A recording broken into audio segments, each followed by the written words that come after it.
Luther King has a famous quote. Life's most persistent and urgent question is, what are you doing? I'm sorry, Marie, we're going to have to put it back because I want to get this right. Their cue card holder's getting a little funky here. Life's most persistent and urgent question is, what are you doing for others? And this has become the theme of today's MLK Blood Drive. And joining us today is a young woman who's living proof of what a stranger's generosity can mean. We're welcoming Jackie Gorr along with Dan Eberts from Florida Blood Services and Mark Silver as well from the, you're from the Bone Marrow Registry, that's right? Be the match. Okay. He's going to teach us how to swab ourselves. We're going to get swabbed and we're going to join the registry live on the air. Jackie, your story is interesting because you actually contracted cancer twice. The second time from chemotherapy? Yeah, it was chemotherapy. I always wondered if you could get cancer from chemo. That's pretty rare though, isn't it? Not actually nowadays. Really? It happens a lot. It just depends and varies on the chemotherapy in general. But I was really lucky to be able to beat it the way I did the second time. And you had been in remission for how long? I was going on a week before my 5-year remission. A week after my 21st birthday, I was diagnosed, and then a week right before. So were you going in for a routine checkup, or were you feeling bad again, or what happened there? I lost a lot of weight. I felt losing. I wasn't eating the same way. I became even paler because I am tan. You could just see I was flushed. Just lots of different signs, and just fatigued. I was just sitting at home watching television, and my heart would just be racing all the time. And I was like, I need to go to the doctor.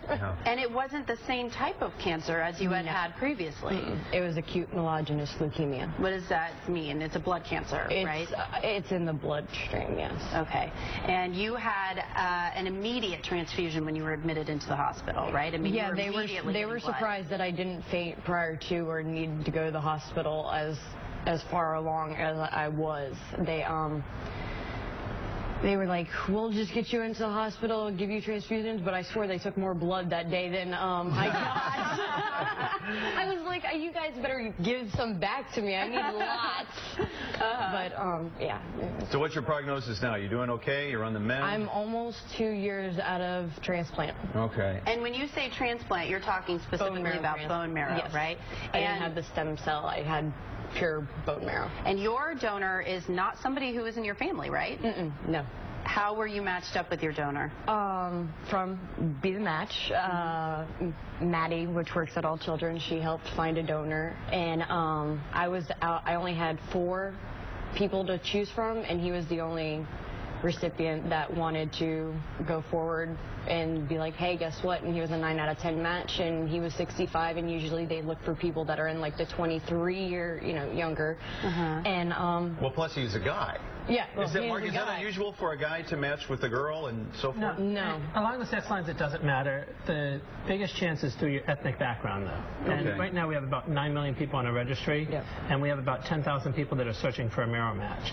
And unfortunately, out of the 9 million that we have matched, about 53% of them, about 5,300 people last year, were able to get marrow transplants. Because it's that hard. Jackie mentioned he was a 9 out of 10. The doctors look, they want a perfect match for somebody. And that's not your blood type, it's your tissue typing. It's what you're actually made up of. And so they actually go through the database. The swabbing that you're going to do will actually tell what your tissue typing is, and that's where we can see if you would be the potential match for one of these people who are searching for it. So it doesn't bother you to have man bones at all?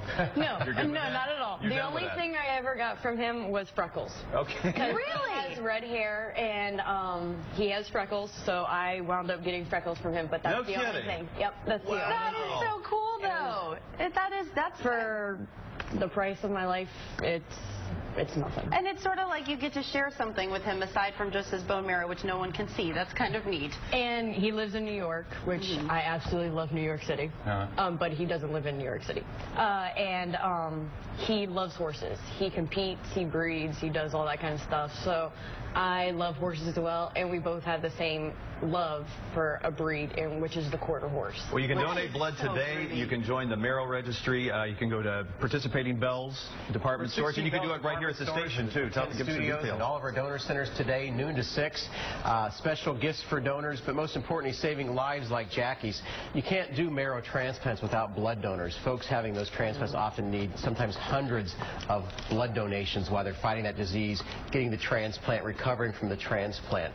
And today, as you said, we get information about the Marrow Registry and learn how you, through simple cheek swabs, can enter that database to be a genetic match, potentially that last hope for someone who needs a new blood system. And it's easy to do now. Your dad did it the old way where they had to do the needle. You do it just with the swabs now. And we're going to do this as we go to commercial break, everybody. So thank you all so much for being with us. And I do want to say we are having Be the Match. It's the first run we are going to have in the Tampa Bay area April 1st. If you guys want to come out and join us, and you can register there as well. It would be awesome if you guys could join us. Oh, I will be there. Designing the shirts in Studio 10 green and blue. No problem. You know, that's what I do. Jackie knew. Well, while we swab and join, we have a big interview up next. Actress Keira Knightley tells us about her very odd and multi